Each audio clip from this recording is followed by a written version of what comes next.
these are all those little frames and the little tiles that I made to fit the frames. There's 24 of them on this shelf. So I'm now going to do the backing boards and start gluing them together and show you how I do this. It's pretty easy, straightforward. You need to have a saw that can cut, like a little table saw, just a small hobby one, or a little jigsaw, or a scroll saw would do it. But just get yourself a decent saw and cut lots of, well, you may only want one, but I need 24 of these and 24 of these. And then you need to sand the edges of all of them, so I'll do that next.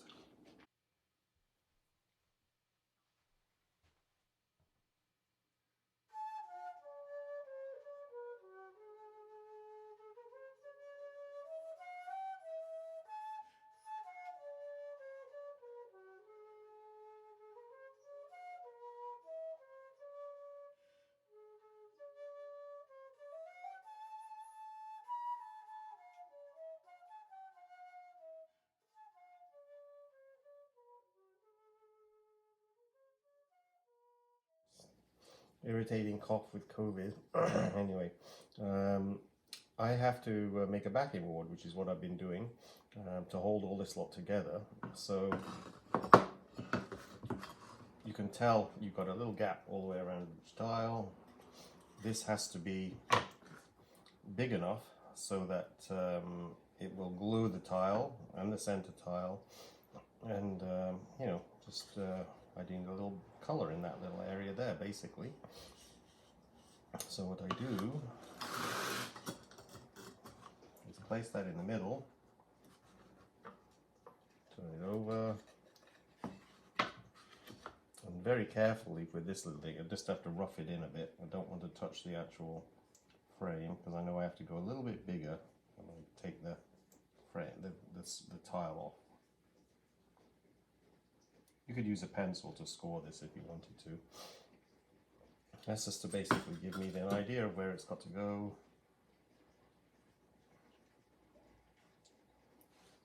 I suppose if you used a really nice piece of wood, you wouldn't have to do this. You could get some nice real wood, but then it's expensive. If you get a piece of walnut or something that would look very nice, that's a piece of walnut. I don't like to paint the area where the tiles get glued down, because paint will eventually flakes and so you might end up with a release of the glue over the paint. The tile comes off. So I need 2 coats like this basically on every piece, because it'll dry and then you'll be able to get a little transparent in places maybe, and so I actually do a second coat on this, and that's one done.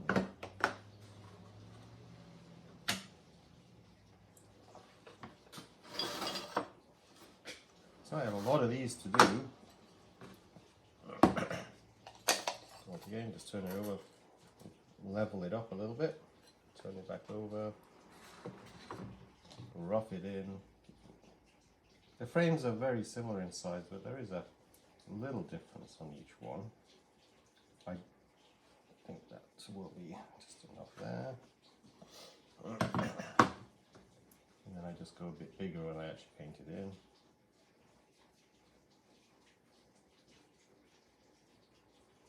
I just unpacked that gas kiln, and I did it just in time because it started raining almost straight away.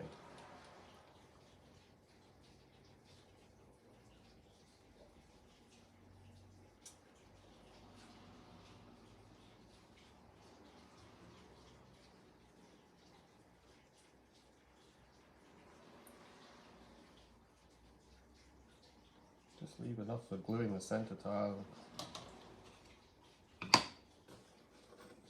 And that's the next one. So you need a large area to do this, because you've got to be able to spread out. So I've got a big table cleaned up and a shelf next to me to put all these, and but I'll be doing this for the next half an hour to an hour.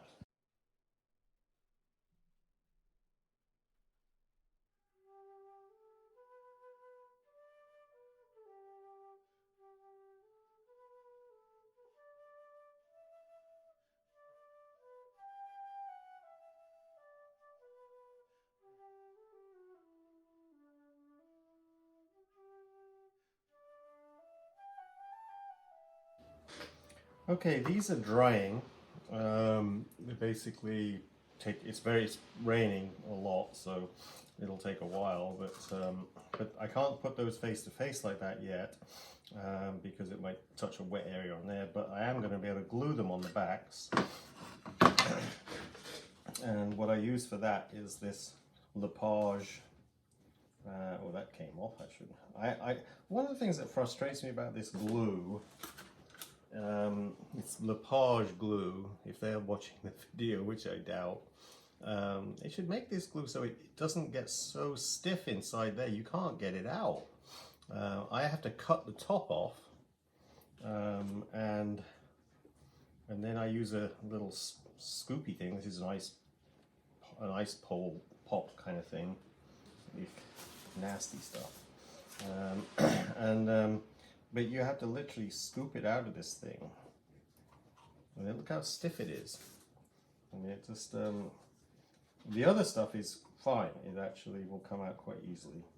But this stuff, I have to literally cut down the actual container to get it out. It needs like a palette knife to get it out. It's very stiff. Ugh. And I don't know why they sell it this way. I assume that there's something they could add to it. This is the other one, and I think this is the hardener. Yeah, this is the hardener, and that's the resin. See if I can get this out without. I always get glue on my fingers doing this stuff. Anyway, you can see it's equal parts of these two glues, and this one you can just squeeze out.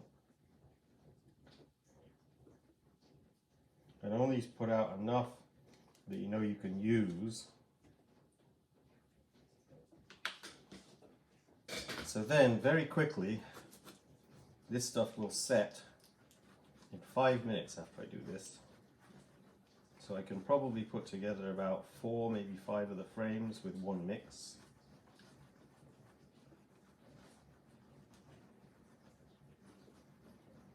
I glued my motorcycle together with this stuff when I was a student at college, and my cam chain broke in my motorcycle and ripped a hole in my casing of my Honda 550 Twin, and so the guy at the shop said, well, we have to replace the whole shaft, the whole casing, and I said I couldn't afford that, so he said, well, maybe we should just glue it together then and see how long it lasts. And it lasted 2 years.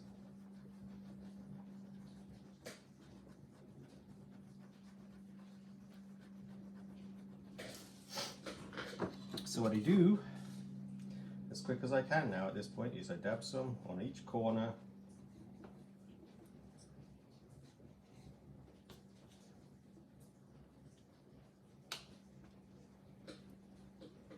And then place it down where I think is the equal point as quickly as I can.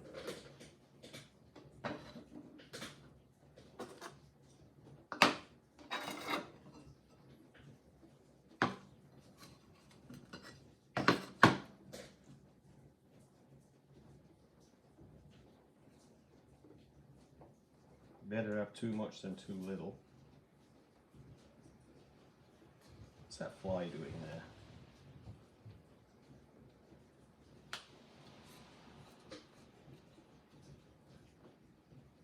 Come on.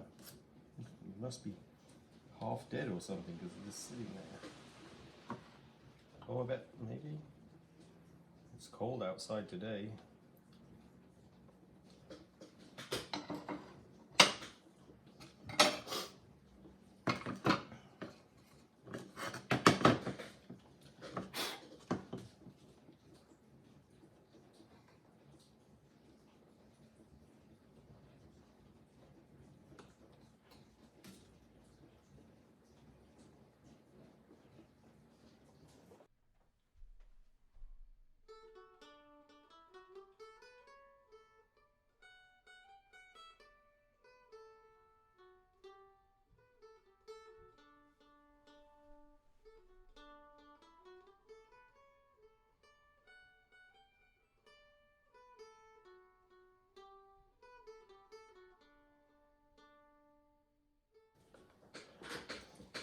Okay. So the next thing I got to do, I make sure this still fits, which it does.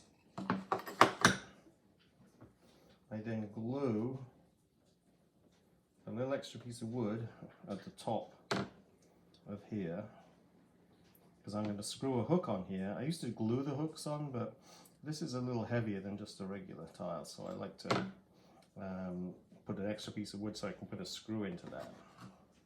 And I just glue that on there, and then I'm going to screw a D-hook into there.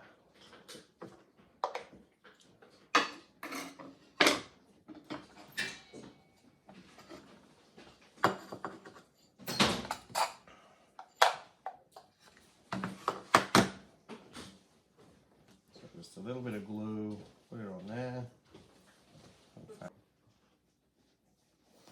The final thing for the picture pot is to get some more 2-part epoxy, place it in the center of the tile, make sure you get the top in the same place as that is, because that's where the hook will go. And this is where you have to be a little careful, because if you're not, this 5-minute epoxy is good because it sets so quickly, but you want to make sure the tile doesn't move while you're doing this. So there's the top of the tile.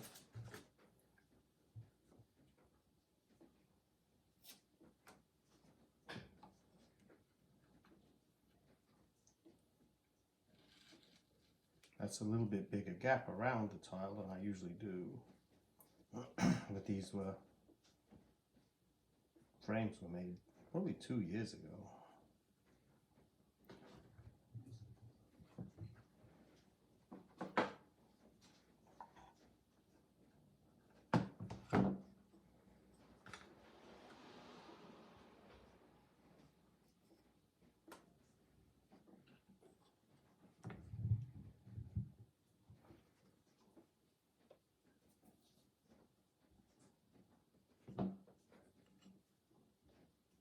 Ooh, I just noticed something lucky. I always keep a bit of this spare because I got a tiny little bit showing through there of the glue.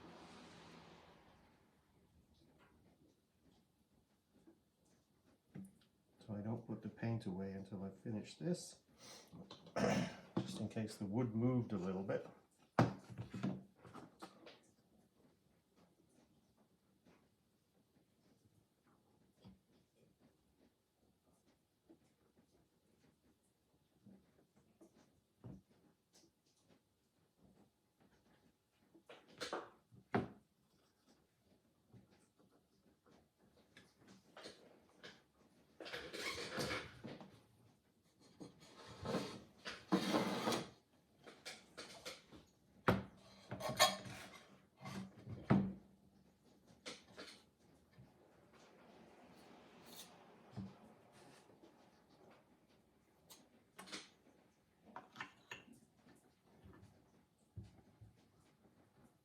And that one, there's barely anything showing through there.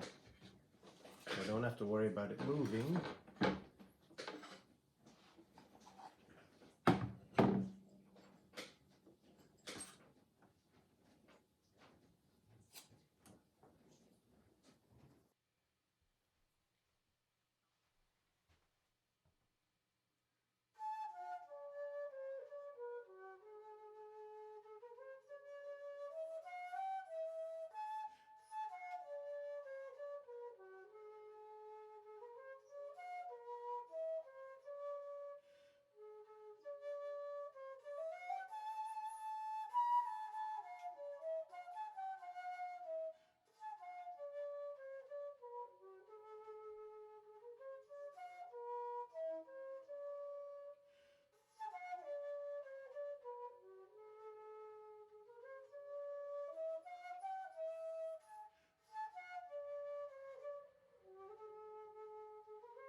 Okay, the last thing I have to do to these things is I find out the middle point, and I almost made a mistake, but middle point of the actual tile, and that's why the extra piece of wood is here glued to the back, because I will screw these. Oh, I've got one in there already. Making sure I got it right on that line there so that the thing will balance. And these screws will go in here but won't actually touch the tile. These are 1/2-inch screws. That right, 6 by 1/2. Let's make sure I got one of those. Yeah, it looks like they're all 6 by 1/2 in there. Sometimes I mix up screws. I want to make sure I didn't get one in there that's too long. Anyway, and then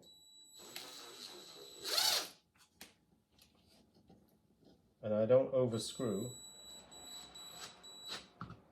So if in doubt, you can just get another regular screwdriver. That's got the wrong head in it anyway. But how do I get these out? Oh, that's not going to come out of there. Anyway, it's in there. And it's you can hang it up a bit, get it sit properly. But so it hangs, and it's like a hanging level kind of thing because of the way I'm holding it. But I got to do all 24 of these, and that's basically how I put these frames together. And then, you know, it's a piece of artwork. People will want it signed, so I use a laundry marker. You can use a pencil, that's traditional. But and these are images, so you can put a little copyright symbol if you want to. So it's actually it's an original piece of artwork basically. So, but I don't title anything this small. But anyway, hopefully that will give you another project you can try and do your own drawings. I've always thought that like botanical illustration in sgraffito kind of thing would be really pretty as well. And so there's lots you can do. But my hair's sticking up. Anyway, I didn't have to cough very much either. I feel congested, but day 5 and it's not been too bad. All right, take care and be safe.